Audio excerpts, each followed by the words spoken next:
Hi guys and girls, Emma again. Welcome back to the hovel that's the spare room at the moment. I've got stuff everywhere. There's some pattern making going on and all sorts of stuff. Welcome back to the Patreon series anyway. I've got some time this afternoon or tonight. It's getting a bit late, but dinner in a little while. And I thought I'll get in and make some parts for this. Next part really is on page 44 of the book. So these are parts that are the same for the marine engine and for the traction engine as the engine components. This little pivot plate is a piece of brass. It's 20mm by 32mm and 6mm thick. So we need a block of brass about that size. There's a few ways we could do that. That's a bit of 3/4 brass bar.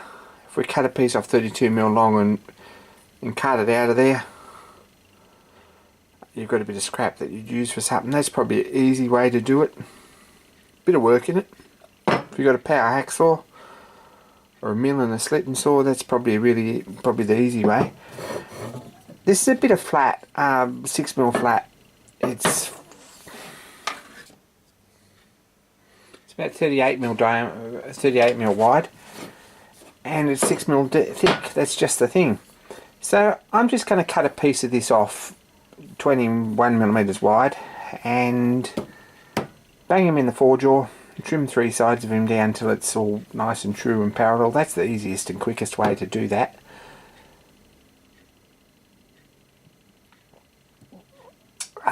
It'll only take a few minutes really.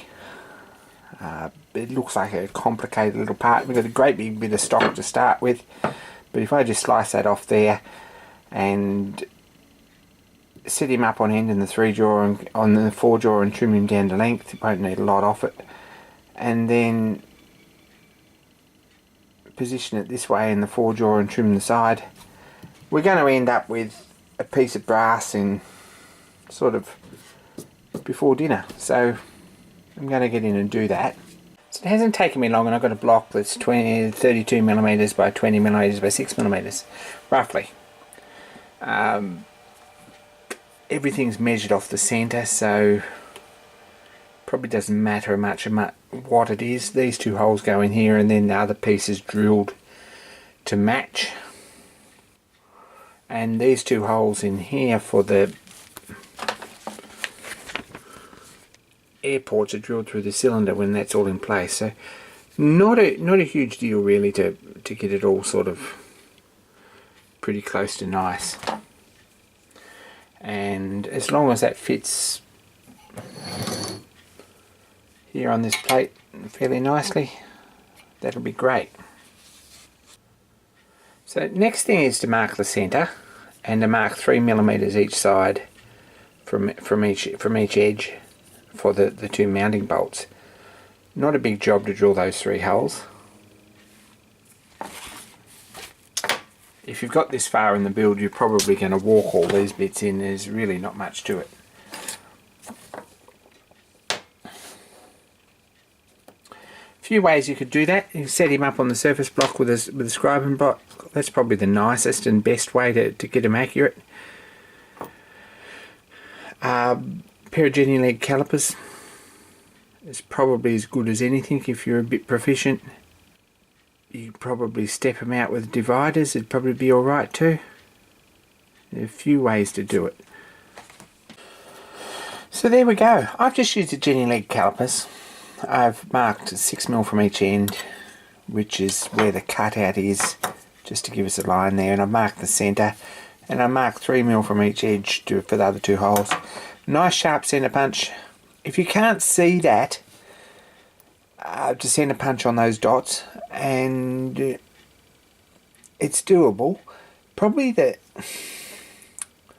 an optical centre punch is probably a pretty good idea. A loop is a good idea. A better light is sometimes a good idea. A a magnifier of some sort.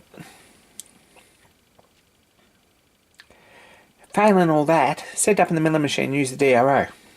So I've just marked those 3 holes and I'm just going to drill them. They're tapping size for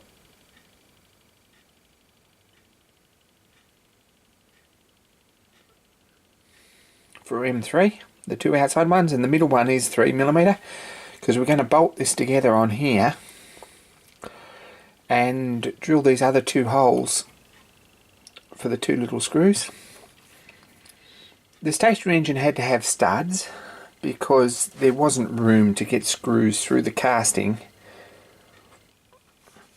and certainly no way to get a screwdriver to the back of them to do them up anyway. So this would probably be alright. We could put studs and nuts on this too, but it's getting a bit close here and I think screws might be better for this one. So I'm just going to do a couple of M3 screws in there.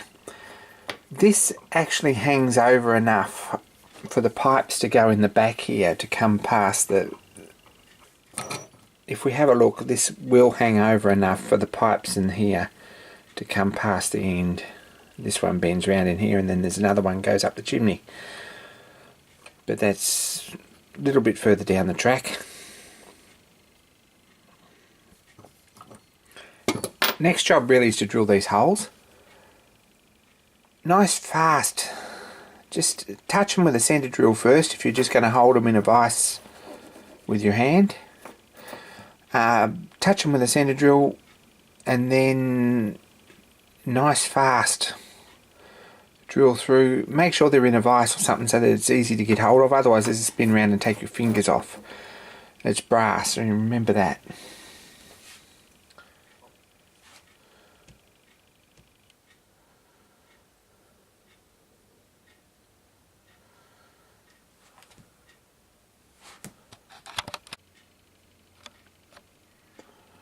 This is a trick that quite often works for me.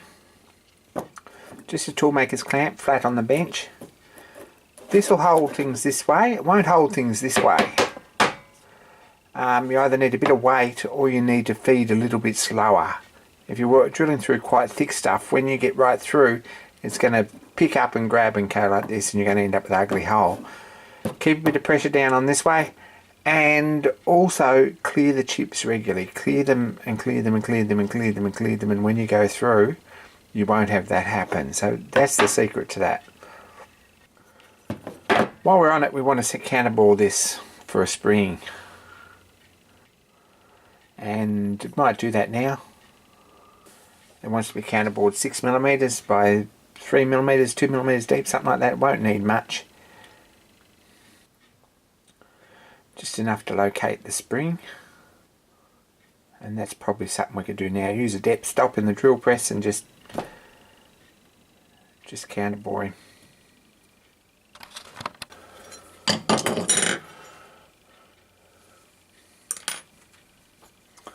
So that's bolted on there like that.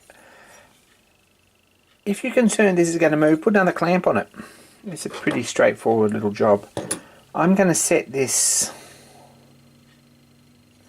on some sort of a block of wood.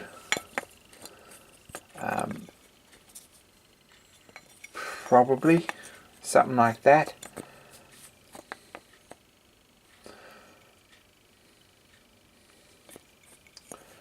So you can find a block of wood with a hole in it in the right spot to locate that.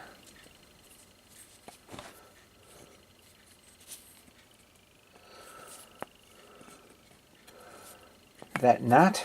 Maybe I'll drill a hole just in the right spot so that that sits on there nicely, and then I can just spot these, hold this nicely and spot them and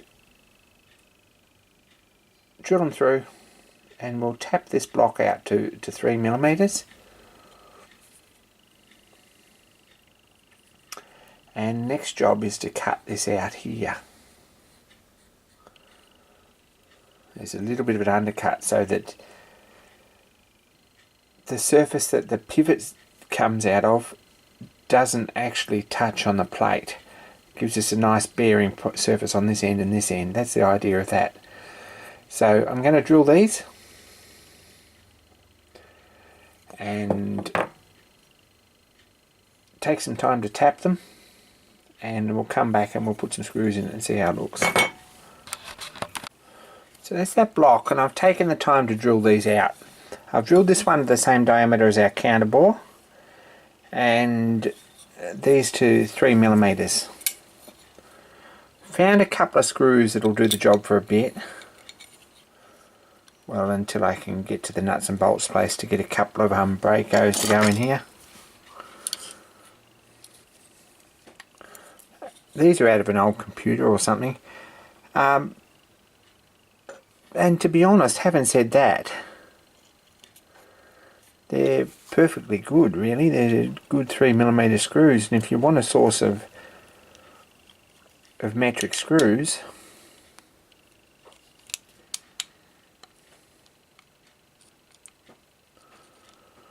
pull apart some computers and things. And that's got clearance there in the corner, which I worried about, but it seems okay. It's nice and square. And they don't come to the surface, which is where it needs to be. So if we do cut this out here next, the book says just to file it out, and that's probably good enough if you've got a nice sharp brand new file and take a bit of care with it. You certainly file that out, and I think that's probably how I did the last one.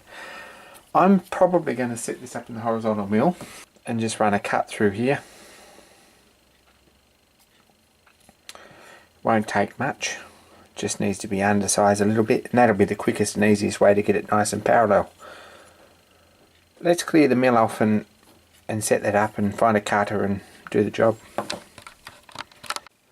So anyway, I sort of got this set up in the milling machine, and then I thought, well, you can achieve pretty reasonable results with a file. The shaper would have done a good job too. And I thought, well, I'm going to do this the way the book says and file it out. So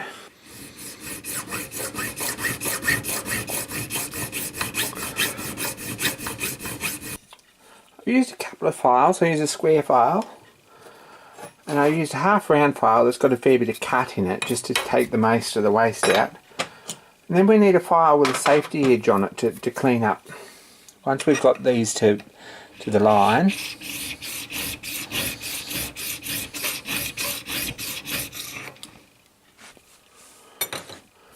like that, we might use a file with a safety edge.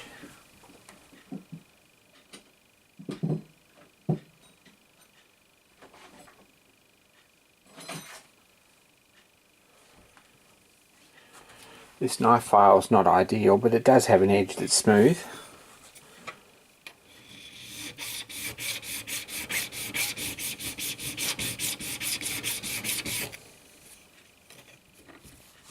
Slow and steady wins the race on this one.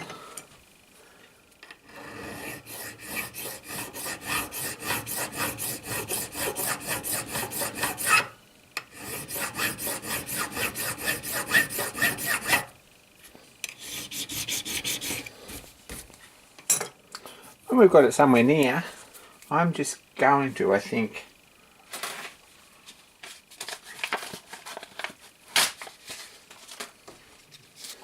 find my block of wood with a piece of 800 wet and dry on it.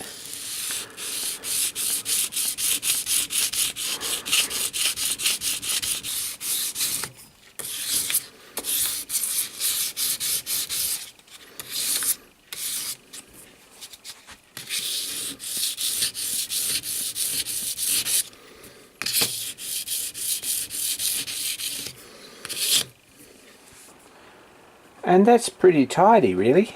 I'm fairly pleased about that. Not too shabby at all.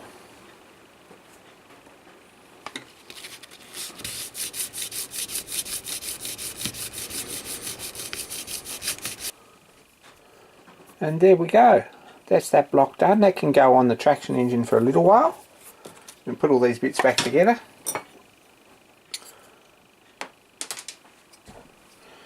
And drop another nut or two.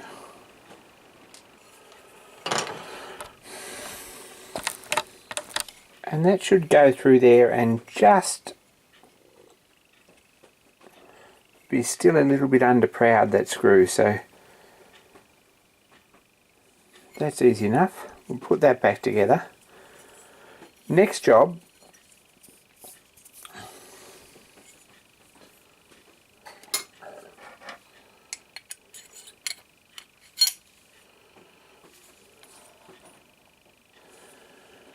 is to check this measurement here and to make the cylinder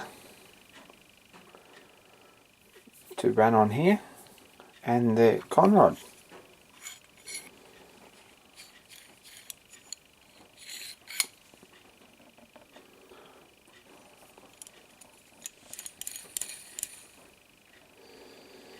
Probably the cylinder's the next bit. Anyway, thanks for watching. That was just a quick job tonight. After dinner, really. Didn't take a lot. Even with filing this out by hand, there's probably a couple of hours in it, something like that. Not a big job to get it looking pretty nice. Anyway, thanks for watching. We'll get on and finish this pretty quick now. I'm back on 2-day weekends, so I'd like to get this finished fairly quickly. Tomorrow might be time for a clean up, and there's some painting going on, but expecting another instalment pretty quickly on this. Be kind to each other, and more soon.